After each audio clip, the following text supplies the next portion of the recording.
안녕하세요. 노동법 읽어주는 노동자 민주노총구성본부의 추승진 상담실장입니다. 반갑습니다. 저희 정교조에 대해서 박근혜 대통령 때 법에서 정한 노동조합이 아니라고 행정 통보한 것에 대해서 7년 만에 대법원 전원 합의 의제에 노조법 시행령 조항 자체가 위헌이라고 판단을 했던데요. 기쁜 소식인 것 같습니다. 네, 뭐 일단 정교조가 다시 법에서 보장받는 노동조합이 된 건 맞는데 좀 사실 아쉬운 지점은 있어요. 문재인 정부는 공약을 낼 때도 정교조를 합법화하겠다 이렇게 했는데 당선되고 나서는 뭐 노동 존중이라더만 아예 흐름이 없었어요. 근데 이제서야 3년쯤 됐잖아요. 사법부가 그 대법원 전원 합의체가 이와 관련된 노조법 자체가 위헌이다. 정교조한테 행정 통보한 것 자체는 문제가 있다. 이렇게 된 거거든요. 예, 그러니까 이거는 사실 문재인 정부 아니었더라도 됐을 법한 상황.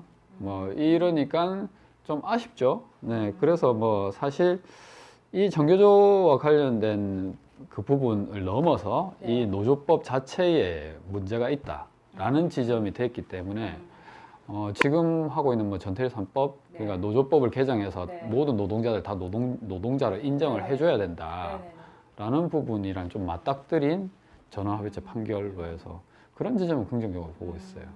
오늘 사연 요청하신 분 사연을 읽어주십시오. 네. 안녕하세요. 그 조선소 하청에서 일하는 40대 남자입니다. 일을 하다가 날이 서 있는 장비에 다리가 찢어지는 사고를 당했습니다. 회사 관리자는 조심하지 않고 일하다가 다쳤다고 사람들 앞에서 좀 무안을 주기도 했지만 일단 병원에 함께 가주었습니다. 그런데 이 관리자가 병원에는 일하다가 다친 게 아니라 다른 볼일을 보다가 다쳤다고 해달라는 거였습니다. 산업재해 신고하면 뭐 원청에서 우리 회사에 일을 안 준다는 게 이유였습니다. 나중에 치료비도 청구하면 다 주고 월급도 제대로 줄 테니까 걱정하지 말라고 하고요.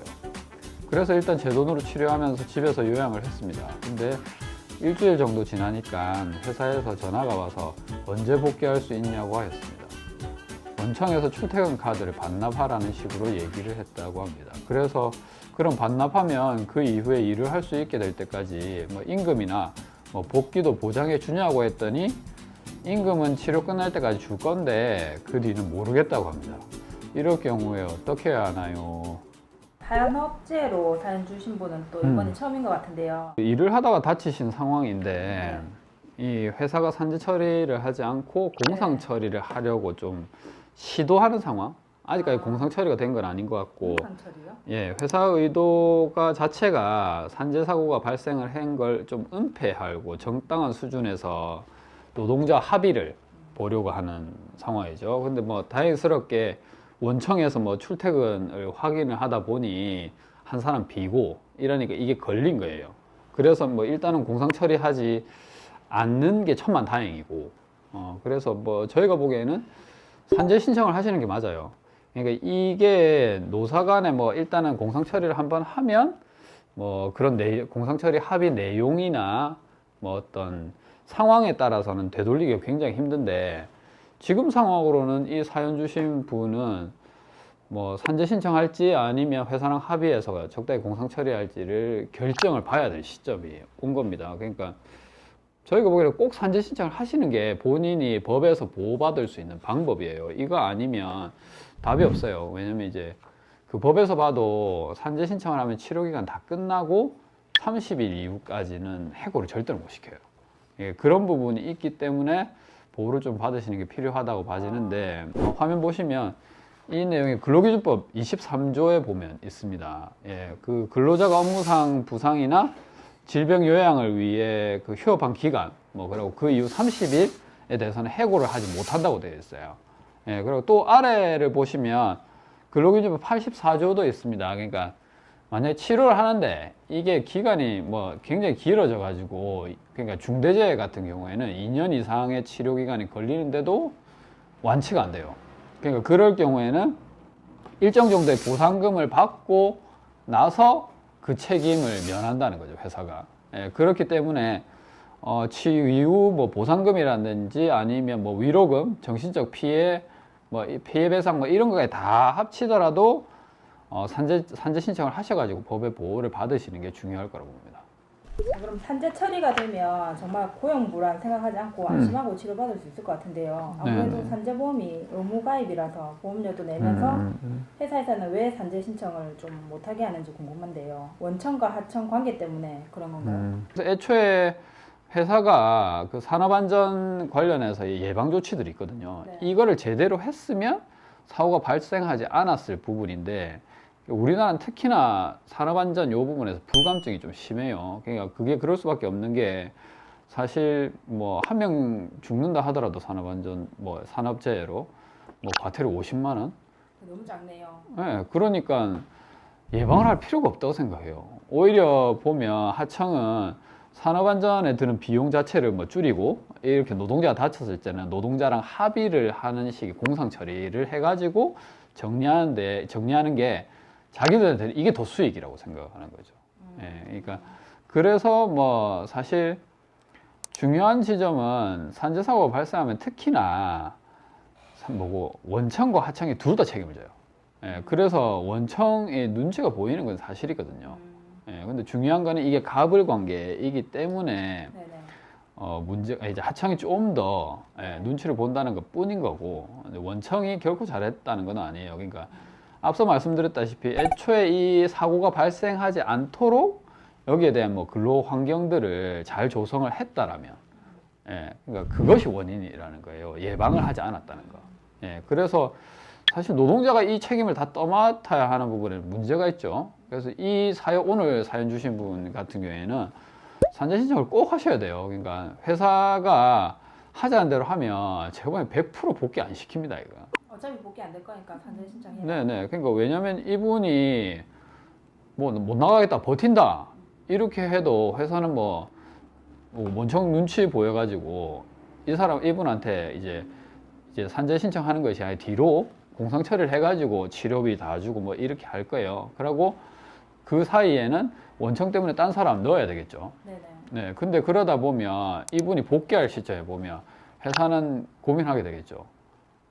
이 사람이 일단 다 채워져 있는 상태인데 이 사람 후임으로 들어왔던 사람, 이 사람 대신 들어왔던 사람 자를 거냐? 그리고 복귀시킬 거냐? 아니면 지금 복귀하려고 하는 이 사람은 그냥 정리할 거냐? 고민할 거예요. 제가 보기에는 아싸 그 고민 안 할 수도 있어요. 그러니까 왜냐하면 이미 회사가 나가줬으면 좋겠다라는 걸 우회적으로 비쳤는데 이걸 거부했다는 거죠. 네네. 치료비를 다 받았고 괘씸한 거예요.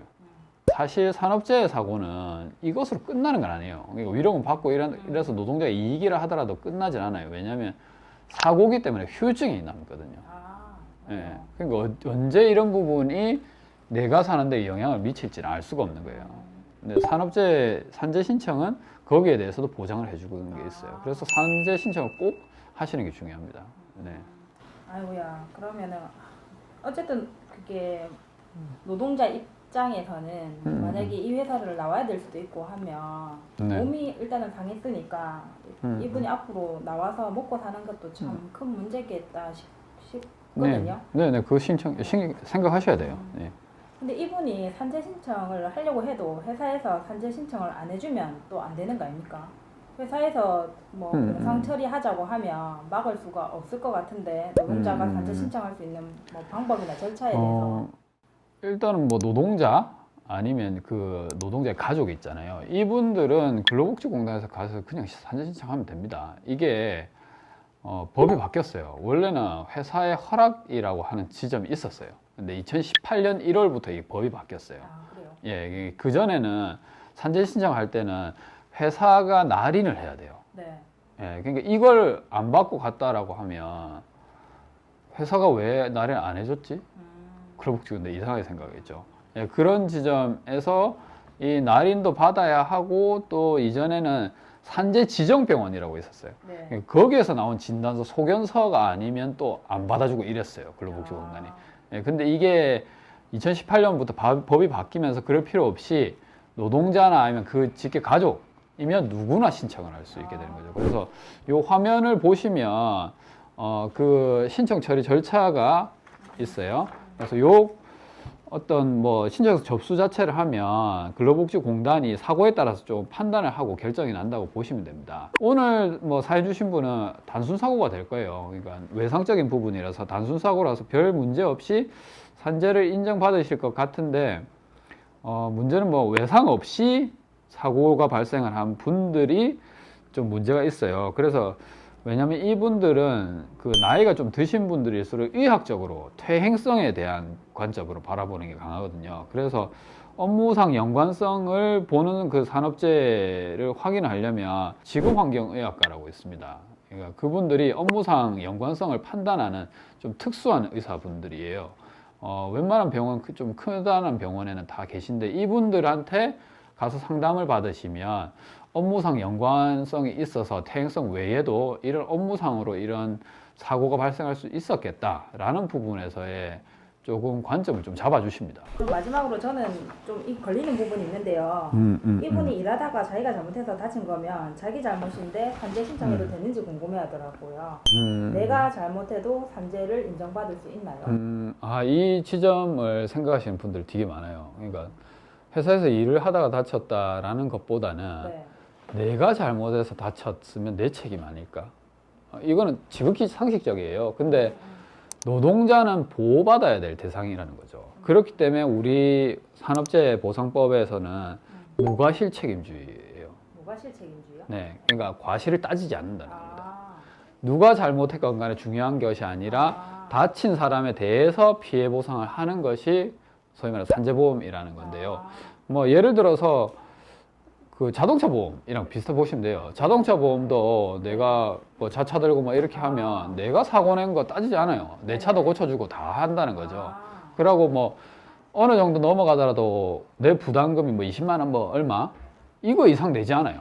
맞네요. 네, 그러니까 이 자동차 보험 또한 무과실 책임주의인데 일정 정도 본다고 보시면 돼요. 그렇기 때문에 산재보험은 본인 부담금조차도 없어요. 예, 그러니까 이게 사회 안전망이에요. 그냥 적당히 보호하는 차원이 아니고 사회를 안정시키기 위한 어떤 제도로 딱 정착이 되어 있다는 거죠. 그래서 다시 한번 얘기 드리지만 이 산재 사고가 발생을 한 것은 누가 잘못했고 이걸 떠나서 사업주가 미리 이런 상황이 벌어질 거에 대한 고민을 해서 예방 조치를 하지 않은 것이 이제 원인입니다.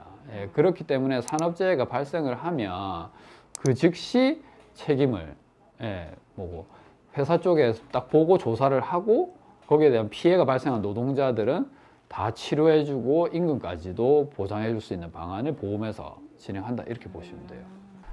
네, 오늘 방송은 여기까지입니다. 저희 방송 유익하셨다면요, 저희가 유튜브 채널로도 방송된 이후에 올려드리니까 좋아요, 구독 꼭 눌러주시면 좋을 것 같고요. 저희 상담 관련해가지고 궁금한 점이 있으시면 이쪽으로 전화를 꼭 주셔도 저희가 친절하게 상담해드리니까 언제라도 편하게 전화 주시면 좋겠습니다.